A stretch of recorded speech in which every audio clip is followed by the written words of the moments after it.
Salut tout le monde, on se retrouve pour une nouvelle vidéo. Aujourd'hui, je vais vous parler d'un leurre qui apporte une énorme plus-value à nos boîtes de pêcheurs du bord, pêcheurs du bar, en bord de mer. C'est vraiment un leurre différent de tous ceux que j'ai pu tester auparavant. C'est un leurre que vous avez déjà vu sur la chaîne. J'ai fait beaucoup de poissons depuis que je l'ai dans mes boîtes. Vous l'avez vu à l'île de Sein, vous l'avez vu sur mon terrain de jeu et vous allez encore le voir parce que dans certaines conditions, c'est le leurre. Et mes copains avec qui j'ai pêché, qui n'en avaient pas dans leur boîte et moi j'en avais un, ont pu voir la différence. Que moi j'arrivais à prendre des poissons très loin de la bordure et en étant 3 sur le même spot, j'étais le seul à en faire. Évidemment, je ne dis pas que c'est un leurre miracle, que vous allez le lancer dans l'eau, vous allez faire du poisson. Mais dans certaines conditions, il va vous permettre de pêcher d'une manière totalement différente de tout ce que vous avez dans vos boîtes. Je sais que lorsque j'avais sorti la vidéo où je fais un gros carton avec du bord, en le lançant très loin dans les chasses, vous avez été nombreux à l'acheter, mais j'en ai jamais vraiment parlé au final de comment moi je l'animais, vous dire à quel moment il excelle, à quel moment il a un gros défaut. Je vais vous en parler aussi dans cette vidéo où moi je ne l'utilise pas du tout. Donc en fait, vous avez été nombreux à l'acheter suite à ma vidéo, mais je ne vous ai pas expliqué le pourquoi du comment. Il apporte une plus-value à ma boîte. Ce leurre, déjà la particularité qu'il a, c'est qu'il est très dense. C'est un lipless, très compact. Il se lance à des distances phénoménales. Il est très résistant et apparemment, d'après le constructeur, il peut même nous servir à pêcher le thon.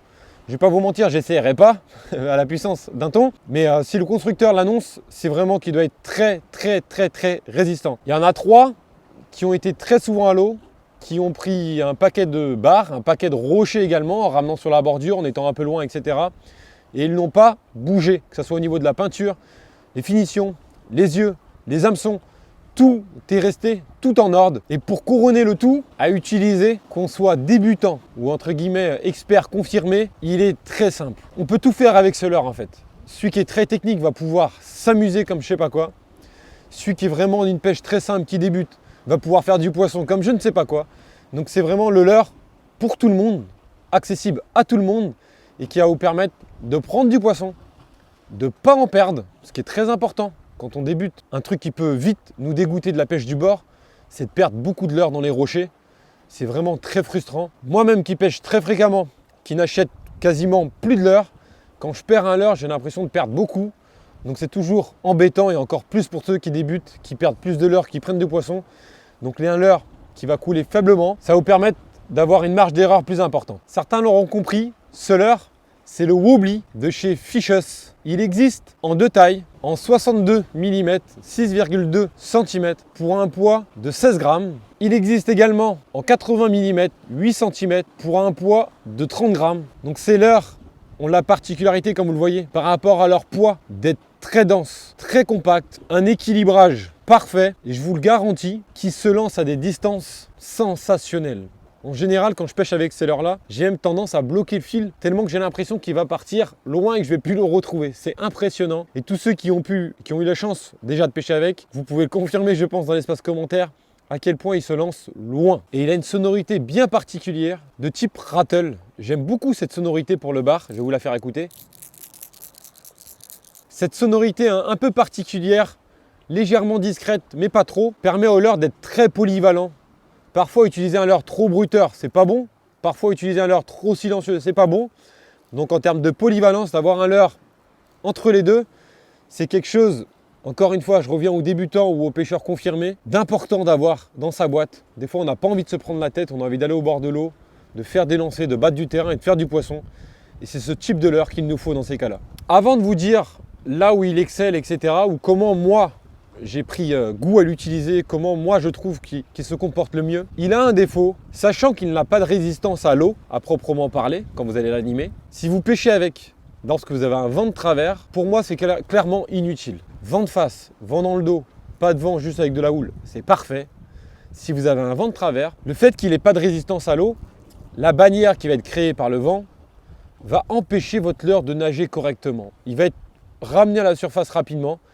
Donc pour moi, c'est vraiment le seul, et c'est pas vraiment un défaut, hein, c'est juste que j'utilise d'autres leurres dans ces conditions-là, c'est le seul moment où je ne veux pas utiliser ce leurre. Les moments et les animations où il excelle, lorsque vous avez besoin, et en général du bord, plus notre leurre bat de terrain, mieux c'est.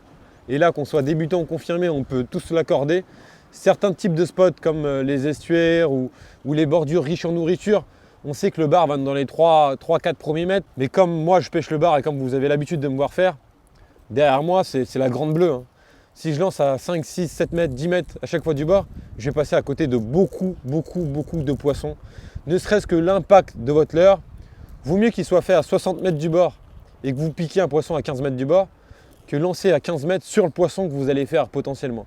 Donc plus on va battre de terrain, et il n'y a pas besoin d'avoir fait maths sup pour ça, mieux c'est pour la pêche du bar du bord. Donc déjà, ça va être sa distance de lancer, son énorme atout. De deux, la facilité d'utilisation d'animation. Vous le lancez, il a pris contact avec l'eau, vous fermez le pick-up, vous animez tout simplement au moulinet.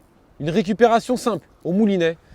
Le leurre va en fait faire des S naturellement. Et à la moindre pause, si vous pêchez dans peu de profondeur, au lieu de descendre comme un jig très rapidement, il va papillonner sur lui-même en envoyant énormément de flash.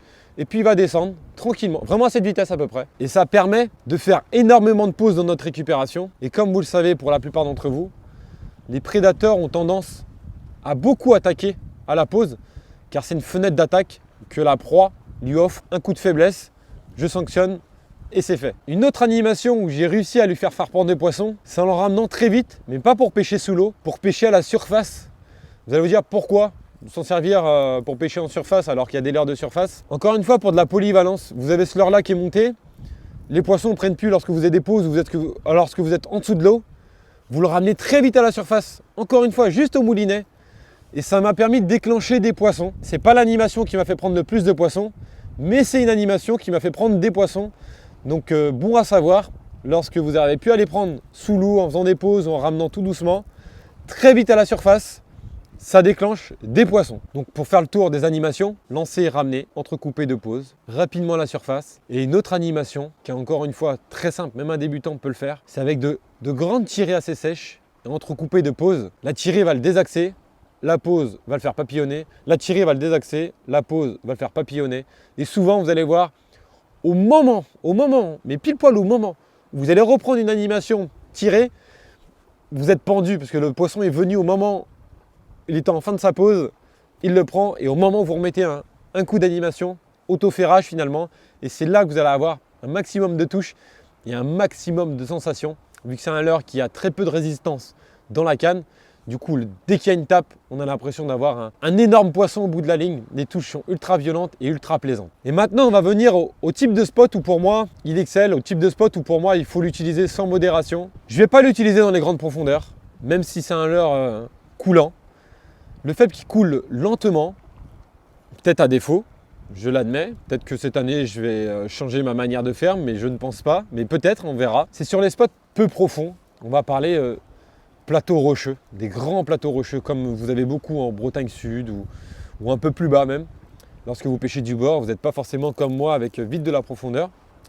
Sur les plages, en général, les plages, s'il y a eu un dépôt de sable, c'est que la pente va être relativement douce. Donc pour battre du terrain, lancer très loin et pêcher peu profondément, comme beaucoup de zones se prêtent à ça en France, on va le lancer très loin. Et le fait de pêcher dans 2 mètres d'eau, pouvoir lancer un leurre super loin, qui ne va pas se tanker immédiatement, frustration, c'est un leurre qui va sortir son épingle du jeu, parce que je vais le lancer loin du bord, je vais l'animer lentement, donc je vais pouvoir pêcher loin, lentement, je vais pouvoir faire des pauses, offrir une fenêtre d'attaque au prédateur, lentement également. Donc les pauses, j'aurai moins la crainte de, à la moindre pause, perdre mon leurre. En général, si on veut pêcher loin, jig, gros leurre de surface à la rigueur, ou leurre souple, fortement plombé, et les poissons nageurs, que ce soit avec un bon transfert de masse, etc. Je mets ma main coupée, que vous sortez n'importe quel poisson nageur, je me mets au wobbly à côté, aucun poisson nageur se lance aussi loin que ce leurre. Aucun. Et je pense que je mets minimum 20 mètres de distance par rapport à un poisson nageur. Donc tous ces avantages en font une arme redoutable pour pêcher les zones, j'allais utiliser un terme anglais, pour utiliser les zones peu profondes. Et si vous voulez mon secret sur ce leurre-là, pêchez lentement. Même si vous ne sentez pas de résistance dans la canne, lui il travaille, la sonorité fait le boulot. La moindre pause, c'est plein de flashs, plein de flashs qu'il envoie.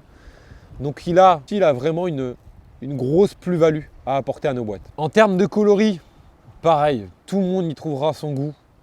Il y a du Ayou que je n'ai malheureusement pas, j'espère le recevoir à un moment donné. Celui-ci, vous l'avez beaucoup vu, le Sexy Shad blanc avec un liseré chartreux, très très bon. Dès que l'eau est un peu chargée, le ciel un peu bas, tempétueux, si j'ai envie de me permettre de ce terme-là. J'aime bien, vous savez, les gros nuages gris. C'est vraiment un coloris qui m'a fait prendre beaucoup de barres. Deux coloris qui se ressemblent beaucoup, c'est le Candy Brown, celui-ci, le Candy Black, que je n'ai malheureusement pas et que j'espère avoir. La différence entre les deux, c'est que Brown, marron, donc il est assez clair sur le dessus, le Candy Brown, et le Candy Black est plus noir. Donc lorsque vous avez de l'anchois ou des poissons d'eau très noirs, c'est bien d'avoir le Candy Black également. Celui-ci me réussit beaucoup. Peut-être que si j'avais le Candy Black, je ferais peut-être plus de poissons à un moment donné de l'année, quand il y a un peu moins de lumière et qui sont sur du sprat, par exemple. Un coloris d'exception, c'est le Blick. Il a l'avantage de combiner les deux. Le ventre très mat, opaque, très brillant, et le dessus très clair, transparent, donc ce qui va permettre de laisser passer beaucoup de lumière, avoir un leurre de 8 cm, mais le fait qu'il soit très clair sur le dessus, on peut présenter un leurre un peu plus gros, mais dans l'eau, on a l'impression que le leurre est un peu plus petit. Donc parfois, encore une fois, c'est des petits détails. Vous savez quelle importance je donne aux petits détails. Ça peut faire la différence. Un coloris blanc, N-White Flash de mémoire. Donc là, il a un dos blanc très très brillant. Encore un coloris magnifique. Si je peux vous donner un conseil, le blanc, il faut l'utiliser ciel bas. Si vous avez de l'écume, mais dans d'autres conditions, ce n'est pas un leurre que j'utilise. Le blanc en général, je le réserve à faible luminosité ou sinon quand il y a du bouillon. Il y a des coloris mimétiques aussi. Là, c'est un coloris mulet. Donc il est vraiment, là, il est différent des autres, même à la matière, comme s'il y avait une matière un peu différente. Il est un peu plus, comme s'il y avait une matière un peu molle sur le dessus. Donc c'est vraiment une imitation parfaite d'un mulet pour tous ceux qui ont des petits mulets sur leur zone. Un coloris juste splendide, un coloris que j'utilise moins. De toute façon, si je peux vous faire le topo des coloris que j'utilise le plus, le coloris Blick, le coloris Candy Brown et le coloris Sexy Shad. Et en termes de taille, j'utilise quasiment autant le 80 que le 60. Même si le 80, l'avantage, c'est que vous allez, là vraiment, vous allez voir, pêcher, mais à des endroits que jamais vous aurez pu penser pêcher du bord, lentement en fait.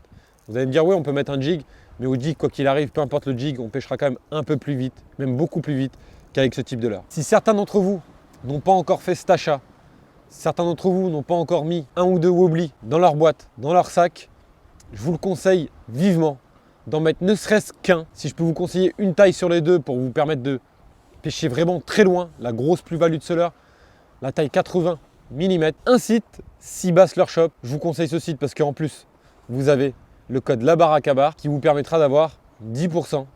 C'est pas grand-chose, mais ça peut être beaucoup pour certains. Il n'y a pas de petites économies. Donc je vous mets le lien du site dans la description, dans le premier commentaire pour ceux que ça intéresse. Je ne vous retiens pas plus longtemps les amis. Je suis très bavard, surtout quand il s'agit de pêche au leurre, etc. Je vous souhaite une très bonne journée, une très bonne soirée. Je vous dis à très bientôt pour une prochaine vidéo. Merci beaucoup, merci pour tout et à bientôt. Ciao.